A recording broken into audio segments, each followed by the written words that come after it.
Middle class आदमी और एक गरीब आदमी के बीच में सिर्फ एक हॉस्पिटल के बिल का फर्क होता है। अगर मिडिल क्लास आदमी के घर में किसी को बड़ी बीमारी आ गई तो वो गरीबी रेखा से नीचे आके खड़ा हो जाता है। देखिए, कॉमन सेंस के लिए एमबीबीएस करने की जरूरत नहीं होती, लेकिन जिसको आप भगवान मान के इतना भरोसा करते हो वो डॉक्टर आपको उस कंपनी की दवाई लिखता है जिस कंपनी से उसको पैसा आया होता है। डॉक्टरों का परसेंटेज बना होता है। अगर आप मार्केट में पता करोगे तो इस समय 30 से 40% का रेट चल रहा है डॉक्टरों का, और जो बाहर की ट्रिप स्पॉन्सर होती है रेगुलर बेसिस पे वो अलग से। इंडिया पूरे वर्ल्ड में सबसे बड़ी कंट्री है जेनेरिक दवाएं एक्सपोर्ट करने में। हम पूरे वर्ल्ड में सबसे सस्ते दामों में जेनेरिक दवाएं देते हैं और इंडिया में आपको जेनेरिक दवाएं मिल ही नहीं रही हैं। इससे बड़ा कोई जोक नहीं हो सकता। आपको पैथोलॉजी लैब खोलने के बाद वहां के डॉक्टर से जाके मिलना होगा, उनसे रेट सेट करने होंगे, तब आपके पास लोग आएंगे। प्राइवेट हॉस्पिटल्स में डॉक्टर्स के प्रॉपर सेल्स टारगेट होते हैं, सेल्स रिव्यू मीटिंग्स होती हैं, हर महीने का कोटा फिक्स होता है, पेशेंट को एडमिट कराने से लेकर सर्जरी कराने तक के टारगेट्स होते हैं। देखिए, जब भी कोई नई बीमारी दुनिया में आती है तो उसकी दवाई बनाने में बहुत ही रिसर्च, पैसा और टाइम लगता है। $2.6 बिलियन तक लग जाते हैं जब किसी नई दवाई को ढूंढा जाता है किसी बीमारी के इलाज के लिए। और इतना पैसा और टाइम लगने के बाद भी कंफर्म नहीं है कि दवाई बन ही जाएगी। एक छोटे से एडवर्स इफेक्ट से सारा पैसा वेस्ट हो जाता है। इसलिए जब भी कोई कंपनी दवाई बनाती है तो उसे पेटेंट करवाती है और आने वाले 20 साल तक सिर्फ वही इनोवेटर कंपनी उस दवाई को बेच सकती है, अपनी मर्जी के रखे हुए रेट पे। कोई और कंपनी चाहे तो उस दवाई को बना के बेच नहीं सकती। इस पूरे 20 साल तक इनोवेटर कंपनी अपनी कॉस्ट निकालती है और इस दवाई को ब्रांडेड मेडिसिन कहा जाता है। और ये सब इसलिए किया जाता है ताकि इनोवेटर कंपनी जो है उसको रिवॉर्ड मिल सके उसकी मेहनत का, और वो अपना लगा हुआ पैसा निकाल पाए। और जैसे ही 20 साल कंप्लीट हो जाते हैं तो उस समय दवाई को कोई भी कंपनी बना के बेच सकती है, और जब कंपनी उसको बना के मार्केट में बेचती है तो उसको कहा जाता है जेनेरिक मेडिसिन। एक जेनेरिक मेडिसिन ब्रांडेड मेडिसिन से काफी सस्ती मिलती है, क्योंकि पहली चीज तो यह है कि सारी कंपनीज उसको बना रही हैं तो कंपटीशन बढ़ जाता है, और इन सब कंपनीज में रिसर्च एंड डेवलपमेंट का कोई खर्चा नहीं हुआ होता, तो कम रेट में भी वो अपना प्रॉफिट कमा लेती हैं। एफडीए के हिसाब से एक जेनेरिक मेडिसिन 80 से 85% सस्ती होती है एक ब्रांडेड मेडिसिन के कंपैरेटिवली। भले ही जेनेरिक मेडिसिन ब्रांडेड मेडिसिन से सस्ती होती है, लेकिन दोनों में कुछ भी फर्क नहीं होता। दवाइयों का केमिकल कॉम्पोजिशन, सॉल्ट, स्ट्रेंथ सब सेम होता है। यहां तक कि दोनों दवाइयों को अगर किसी सॉल्वेंट में डिसॉल्व किया जाए तो 1 सेकंड तक का फर्क नहीं होता। लेकिन जेनेरिक मेडिसिन ड्रग्स कंपनीज को बिल्कुल पसंद नहीं होती, क्योंकि ब्रांडेड दवाइयों में जो मुनाफा होता है उसके कंपैरेटिवली जेनेरिक मेडिसिन में कुछ भी नहीं होता। ये जो 20 साल का गोल्डन टाइम होता है जिसमें कोई कंपटीशन नहीं होता, जो मन करे वो रेट खुद डिसाइड करो, और लोगों की मजबूरी होता है सिर्फ आपसे ही लेने की, ये ड्रग्स कंपनियों को बहुत ज्यादा पसंद है। ड्रग्स कंपनी का मतलब होता है कि फार्मा कंपनीज जो दवाई बनाती हैं। तो कंपनीज क्या करती हैं, जब इसका पेटेंट खत्म हो जाता है और दवाई मार्केट में आके सस्ते दामों में बिकती है तो सेम मेडिसिन का न्यू वर्जन निकाल देते हैं, ओरिजिनल कंपाउंड को थोड़ा सा चेंज करके नए नाम का पेटेंट डाल के उसको ज्यादा दामों में बिना किसी कंपटीशन के मार्केट में बेचते हैं। अब पैरासीटामोल एक जेनेरिक मेडिसिन है, तो इस पैरासीटामोल में थोड़े से चेंजेस करके आपको अलग अलग कंपनी के नाम से आपको दवाइयां बेच दी जाती हैं। आप कभी गौर से देखेंगे तो उसके अंदर जो सॉल्ट लिखा होता है वो एकदम सेम होता है। कुछ केसेस में लोग ऐसा भी करते हैं कि पैरासीटामोल और सिट्रिजिन को उठा के एक कॉम्बिनेशन बना दिया जाता है, एक नई कंपनी के नाम से मेडिसिन लॉन्च कर दी जाती है महंगे दामों में। 650 मिलीग्राम की पैरासीटामोल आप किसी भी कंपनी से लोगे वो सेम ही काम करेगी। एक जेनेरिक मेडिसिन में और एक ब्रांडेड मेडिसिन में कोई भी फर्क नहीं होता। अब बात यह है कि मेरे कहने से आप क्यों इतना बड़ा रिस्क लेके जेनेरिक दवाइयां लेने लगोगे। इनफैक्ट मेरा जो एजुकेशनल बैकग्राउंड है वो भी इंजीनियरिंग का है, मेडिकल का तो है नहीं। देखिए, कॉमन सेंस के लिए एमबीबीएस करने की जरूरत नहीं होती। जो मैंने आपको अभी बताया है ये मैं अपने मन की बात नहीं बोल रहा हूं, ये सेम बात हमारे देश के प्राइम मिनिस्टर ने मल्टीपल प्लेटफॉर्म्स पे आके बोली है कि जेनेरिक दवाइयां ही लीजिए, कोई फर्क नहीं होता जेनेरिक और ब्रांडेड मेडिसिन में। जेनेरिक दवा खरीदने के लिए उसके लिए काफी है और दवा खरीदने की जरूरत नहीं है। मेडिकल काउंसिल ऑफ इंडिया ने न जाने कितनी बार हमारे डॉक्टर्स को एडवाइजरी जारी की है कि सिर्फ जेनेरिक दवाइयां ही लिखें पेशेंट्स को। इस चीज को समझाने के लिए गवर्नमेंट ऑफ इंडिया ने जन औषधि केंद्र तक लॉन्च किए हैं जहां सिर्फ जेनेरिक दवाइयां ही मिलती हैं। इनफैक्ट 2017 में यह बोला गया कि अगर डॉक्टर्स जेनेरिक दवाइयां नहीं लिख रहे हैं तो एक बिल पास करके लॉ बना दिया जाएगा जेनेरिक दवाइयों का, जो हर डॉक्टर को मानना होगा। WHO ने ऑन रिकॉर्ड बोला है कि जेनेरिक दवाइयां यूज करने से काफी कम पैसों में लोगों का इलाज हो पाएगा। इसके बाद भी जो मैंने बोला है आपको, आप अपने मोस्ट ट्रस्टेड डॉक्टर से कंफर्म करके उसके बाद ही यकीन करें। देखिए, अगर कोई 1 रुपए की चीज है तो वो मार्केट में 20 रुपए की बिक ही नहीं सकती। सिर्फ एक ही कंडीशन में बिक सकती है, अगर डॉक्टर आपको बोले, वरना सेम चीज के ज्यादा पैसे दुनिया में कोई देता ही नहीं है। आप जब मेडिकल स्टोर पे जाके दवाई मांगते हो और वो कहता है कि किसी और कंपनी की सेम दवाई दे दूं, तो आप साफ मना कर देते हो। इस लेवल का ट्रस्ट होता है आपका डॉक्टर के ऊपर। लेकिन जिसको आप भगवान मान के इतना भरोसा करते हो वो डॉक्टर आपको उस कंपनी की दवाई लिखता है जिस कंपनी से उसको पैसा आया होता है। फार्मा कंपनीज ने पूरी तरीके से इंडिया के हेल्थ केयर सिस्टम को हाईजैक कर लिया। इन कंपनियों का फायदा होता है ब्रांडेड ड्रग्स बेचने में, इसलिए फार्मा कंपनियां डॉक्टरों को पैसे देती हैं पेशेंट को ब्रांडेड ड्रग्स बेचने के लिए। डॉक्टरों का परसेंटेज बना होता है। अगर आप मार्केट में पता करोगे तो इस समय 30 से 40% का रेट चल रहा है डॉक्टरों का, और जो बाहर की ट्रिप स्पॉन्सर होती है रेगुलर बेसिस पे वो अलग से। यही रीजन है कि डॉक्टर जेनेरिक दवाओं की बजाय ब्रांडेड दवाएं लिखते हैं। और अगर कोई डॉक्टर ईमानदारी से काम करना भी चाहे तो इन्होंने मेडिकल स्टोर्स पे भी पैसे पहुंचा रखे हैं। मान लीजिए कोई डॉक्टर जेनेरिक दवाई लिख भी दे तो आप पर्चा लेके घूमते रह जाओगे, आपको जेनेरिक दवाई मिलेगी ही नहीं किसी भी मेडिकल स्टोर पे। फार्मा कंपनियों ने ऐसी मार्केटिंग स्ट्रेटेजी लगाई है कि पूरा मेडिकल स्टोर ब्रांडेड दवाओं से भरा हुआ है। और ये मैं हर डॉक्टर की बात नहीं कर रहा हूं, ये मैं सिर्फ उन डॉक्टर की बात कर रहा हूं जो डॉक्टर अपना जमीर बेच आए हैं। फार्मा कंपनियों ने मार्केट में ये चीज इंजेक्ट कर दी है बहुत ही अच्छे तरीके से कि जेनेरिक मेडिसिन जो है वो लेस इफेक्टिव है। ब्रांडेड और जो महंगी दवाइयां हैं वो बहुत अच्छे से इलाज कर सकती हैं। ये कोई भी दवाई हो, चाहे वो ब्रांडेड हो या जेनेरिक, मार्केट में वो तभी आती है जब एफडीए अप्रूव करता है।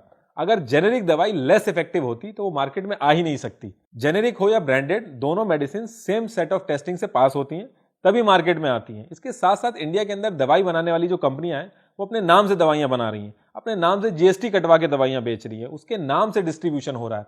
अगर कोई भी कंपनी डुप्लीकेट दवा बनाते हुए पकड़ी गई तो उसको उम्र कैद की सजा होती है। आप कह सकते हो कि उस दवाई से मरेगा नहीं कोई, लेकिन असर उतना नहीं होगा जितना ब्रांडेड दवाइयों का होता है। तो आप ये चीज भी जान लीजिए, अगर कोई कंपनी ऐसी दवाई बनाती है जो लेस इफेक्टिव हो, जो दिए गए स्टैंडर्ड से सिर्फ 1 सेकंड भी लेट डिसॉल्व हो, तो 2 साल की सजा है कानून में। कोई भी आदमी कंपनी खोल के इतना बड़ा रिस्क नहीं लेगा। मान लो कि आपका डुप्लीकेट या फर्जी दवाई बनाने का काम हो तो आप ब्रांडेड दवाइयों की डुप्लीकेसी करोगे, ना कि जेनेरिक दवाइयों की। जेनेरिक दवाइयां तो 50 पैसे 70 पैसे की आती हैं, लेकिन महंगी दवाइयां आती हैं ब्रांडेड दवाइयां। जो असली प्रॉफिट होगा डुप्लीकेसी में वो ब्रांडेड दवाइयों से होगा। के सुजाता राव जो यूनियन सेक्रेटरी थी ministry of health and family में 2010 तक, इन्होंने अपने टेन्योर में कहा कि जितने भी गवर्नमेंट डॉक्टर्स हैं उनके लिए मैंडेटरी होगा कि वो सिर्फ जेनेरिक दवाएं ही लिखें। सुजाता राव ने यह ऑन रिकॉर्ड कहा कि इनको सीनियर्स ने इस चीज के लिए मना किया और मेंबर ऑफ पार्लियामेंट से भी प्रेशर आया इसको बंद करने के लिए। इस चीज से आप समझ सकते हैं कि फार्मा कंपनीज ने कितने अंदर तक पैर जमा रखे हैं। गवर्नमेंट ने मल्टीपल एडवाइजरी जारी की है और क्लियरली बोला है कि डॉक्टर्स को जेनेरिक दवाएं ही लिखनी है। उसके बाद भी डॉक्टर्स गाइडलाइंस फॉलो ही नहीं करते हैं। ऊपर इतना प्रेशर आया था कि जो मेंबर्स ऑफ पार्लियामेंट हों या सीनियर ऑफिसर्स हों कि हमें क्यों बकवास ड्रग्स दे रहे हैं, जेनेरिक ड्रग्स क्यों दे रहे हैं, हमें ब्रांडेड ड्रग्स चाहिए। सरकारी फार्मेसी में जेनेरिक दवाएं ही मिलती हैं। एक आदमी सरकारी हॉस्पिटल में जाता है, वहां डॉक्टर को अपनी बीमारी दिखाता है, फिर 6 से 7 घंटे सरकारी फार्मेसी में लाइन में लगता है और नंबर आने के बाद उसको यह बोला जाता है कि जो पर्चा आप लेके आए हैं इसमें ब्रांडेड दवा के नाम लिखे हैं, यहां सिर्फ जेनेरिक दवाएं मिलती हैं और आप जेनेरिक दवा लिखवा के आओ डॉक्टर से। डॉक्टर जानता है कि सरकारी हॉस्पिटल में जेनेरिक दवाएं ही मिलती हैं, उसके बाद भी ब्रांडेड दवाएं लिखी जाती हैं ताकि वो बाहर से जाके उसी कंपनी की दवाएं खरीदे। गवर्नमेंट अगर ये मैंडेटरी भी कर दे कि डॉक्टर्स को सिर्फ जेनेरिक दवाइयां ही लिखनी है तो फार्मा कंपनी दवाइयों की शॉर्टेज कर देंगी मार्केट में। उससे पूरा हेल्थ सिस्टम ब्रेक होने का डर है। गवर्नमेंट ने जो जन औषधि केंद्र खोले हैं वहां पे भी लिमिटेड जेनेरिक दवाएं मिलती हैं। इंडिया पूरे वर्ल्ड में सबसे बड़ी कंट्री है जेनेरिक दवाएं एक्सपोर्ट करने में। हम पूरे वर्ल्ड में सबसे सस्ते दामों में जेनेरिक दवाएं देते हैं और इंडिया में आपको जेनेरिक दवाएं मिल ही नहीं रही हैं। इससे बड़ा कोई जोक नहीं हो सकता। देखिए, आप कैसे आइडेंटिफाई करेंगे कि कौन सी जेनेरिक है और कौन सी ब्रांडेड है। पहली चीज तो यह है कि जेनेरिक सस्ती होती है और जेनेरिक दवाई उसके सॉल्ट के नाम से चलती है, लेकिन हर किसी के लिए इतना पहचानना और समझना आसान नहीं होता। आप सीधे जाइए www.janaushadhi.gov.in पे और उसमें प्रोडक्ट पोर्टफोलियो वाले सेक्शन में जाके दवाई का कोड या फिर उसका नाम डालिए, आपके पास जेनेरिक दवाई की लिस्ट आ जाएगी और रेट भी कंपेयर कर सकते हैं आप उसमें। लिंक मैं यूट्यूब के डिस्क्रिप्शन में दे दूंगा। मेडिसिन 2 कैटेगरी में डिस्ट्रीब्यूटेड होती हैं, असेंशियल मेडिसिन और नॉन असेंशियल मेडिसिन। असेंशियल मतलब आवश्यक और नॉन असेंशियल मतलब अनावश्यक, जैसे कि नाम से ही समझ में आ रहा है। इंडिया के अंदर 348 असेंशियल ड्रग्स हैं। एक बार किसी दवाई को गवर्नमेंट ने national list of essential medicine में डाल दिया, उसके बाद प्राइस क्या होगा उस दवाई का वो गवर्नमेंट अथॉरिटीज कंट्रोल करती हैं और फार्मा कंपनीज का कंट्रोल हट जाता है। इसलिए pharma companies non essential drug से कमाती हैं। डॉक्टर हो, मेडिकल स्टोर हो, पैसे देके रेकमेंड करवाती हैं अपनी दवाइयों को। जो डॉक्टर मनी माइंडेड होते हैं, जिन्होंने पैसे ले रखे होते हैं, वो 1-2 एसेंशियल दवाइयों के साथ साथ 5-6 नॉन एसेंशियल दवाइयां चिपका देती हैं और मरीज बेचारा उस डॉक्टर की लिखी दवाई को ढूंढता रहता है। इससे बड़ा विश्वासघात कोई हो नहीं सकता। नॉन एसेंशियल ड्रग्स, जैसे कि नाम में ही मेंशन है, अनावश्यक, ये इन 348 एसेंशियल ड्रग्स के नए नए वर्जन होते हैं। इंडिया में एसेंशियल ड्रग्स 348 हैं और नॉन एसेंशियल ड्रग्स 14,000 से भी ज्यादा हैं। एक ही सॉल्ट को अलग अलग ट्रिक से पेटेंट करवा के महंगे दामों में बेचते हैं। आपको अगर एक पैथोलॉजी लैब खोलनी है, आप कितनी शानदार लैब खोल के बैठ जाओ, एक भी आदमी नहीं आएगा। आपको पैथोलॉजी लैब खोलने के बाद वहां के डॉक्टर से जाके मिलना होगा, उनसे रेट सेट करने होंगे, तब आपके पास लोग आएंगे। यही रीजन है आप छोटी सी चीज लेने जाते हो, वहां पे 50 टेस्ट डॉक्टर लिख देता है। कुछ पैथोलॉजी लैब वाले ज्यादा मार्जिन बनाने के चक्कर में सिंक टेस्ट कर देते हैं। सिंक टेस्ट का मतलब हुआ आपका सैंपल सिंक में डाल देंगे और आपको फेक रिपोर्ट दे देंगे। प्राइवेट हॉस्पिटल्स में डॉक्टर्स के प्रॉपर सेल्स टारगेट होते हैं, सेल्स रिव्यू मीटिंग्स होती हैं, हर महीने का कोटा फिक्स होता है, पेशेंट को एडमिट कराने से लेकर सर्जरी कराने तक के टारगेट्स होते हैं। एक पुणे बेस्ड एनजीओ है जिसका नाम है साथी, उसके कोऑर्डिनेटर डॉक्टर अभय शुक्ला ने एक सर्वे किया और उनकी रिपोर्ट के हिसाब से इलेक्टिव सर्जरी डॉक्टर्स और हॉस्पिटल्स की पहली पसंद होती है। इलेक्टिव सर्जरी वो सर्जरी है जहां बिना सर्जरी के भी काम चल सकता है, बट उसके बाद भी डॉक्टर्स सर्जरी कर देते हैं। कुछ केसेस में जो एजेड लोग होते हैं जिनको सर्जरी कुछ सालों बाद करवाने की जरूरत होती है, उनकी सर्जरी भी पहले कर देते हैं अपना टारगेट पूरा करने के लिए। फरवरी में साथी ने एक रिपोर्ट जारी की जिसमें मेंशन था कि एक डॉक्टर को इसलिए निकाल दिया गया क्योंकि उसने 10% कन्वर्जन ही किया सर्जरी का। अगर 2 लाख की सर्जरी है तो उसमें से 25,000 डॉक्टर को जाएगा और बाकी हॉस्पिटल रखेगा। इसलिए सेकंड ओपिनियन या फिर अपने ट्रस्टेड डॉक्टर से कंसल्ट करना बहुत ही जरूरी है। 44% पेशेंट जिन्होंने सेकंड ओपिनियन लिया उनको सर्जरी की जरूरत ही नहीं पड़ी।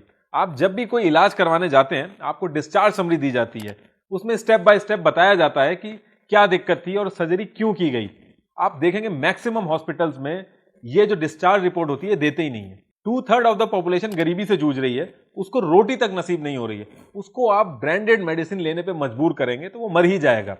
एक दिन की अर्निंग 100 रुपए है, उसमें से आधा पैसा दवाई में जाएगा तो देश गरीबी से कैसे आजाद होगा। हर डॉक्टर को पता है कि असली कमाई शहरों में होती है, तो गांव में कोई डॉक्टर जाना नहीं चाहता। रूरल एरिया में डॉक्टर्स की बहुत कमी है। रूरल एरिया में 57% डॉक्टर्स जो अपने आप को डॉक्टर कहते हैं उनके पास मेडिकल डिग्री ही नहीं है। उसमें से 31% डॉक्टर्स ऐसे हैं जो सिर्फ 12th पास हैं। मतलब कि रूरल एरिया में 57% मुन्ना भाई घूम रहे हैं। इस चीज को लेकर आज तक एक भी गवर्नमेंट ऐसी नहीं आई है जिसने कोई रेगुलेटरी फॉर्म कर पाई हो। आपको रटवा दिया जाता है कि आपके एरिया से किस कास्ट का नेता खड़ा हुआ है इलेक्शन में, लेकिन एक छोटी सी चीज जो हर देश के नागरिक को पता होनी चाहिए, जेनेरिक और ब्रांडेड दवाइयों में फर्क, ये चीज जब से देश आजाद हुआ है आज तक एक भी गवर्नमेंट ऐसी नहीं आई जो सबको ये समझा पाए। क्योंकि अगर आपको ये चीज समझ में आ गई तो आप लोग मैनिफेस्टो में मंदिर और मस्जिद नहीं मांगोगे, आप हॉस्पिटल मांगोगे। मिडिल क्लास आदमी और एक गरीब आदमी के बीच में सिर्फ एक हॉस्पिटल के बिल का फर्क होता है। अगर मिडिल क्लास आदमी के घर में किसी को बड़ी बीमारी आ गई तो वो गरीबी रेखा से नीचे आके खड़ा हो जाता है। देखिए doctors, pharma companies, medical stores और लैब का ये जो नेक्सस चल रहा है, इसकी वजह से सिर्फ 20% लोग ही दवाओं का खर्चा उठा सकते हैं और 40% लोग ऐसे हैं अगर वो किसी बड़ी बीमारी में फंस गए तो उनको उधार लेना पड़ता है। अब इस करंट सिचुएशन में इन सब चीजों के बीच में एक मिडिल आदमी के पास क्या सोल्यूशन है? देखिए इसका सोल्यूशन है हेल्थ इंश्योरेंस।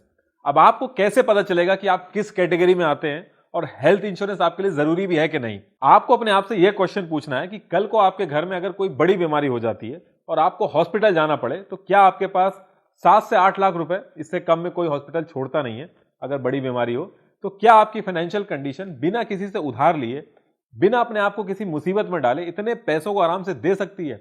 अगर इसका जवाब नहीं है तो आपको हेल्थ इंश्योरेंस की जरूरत है।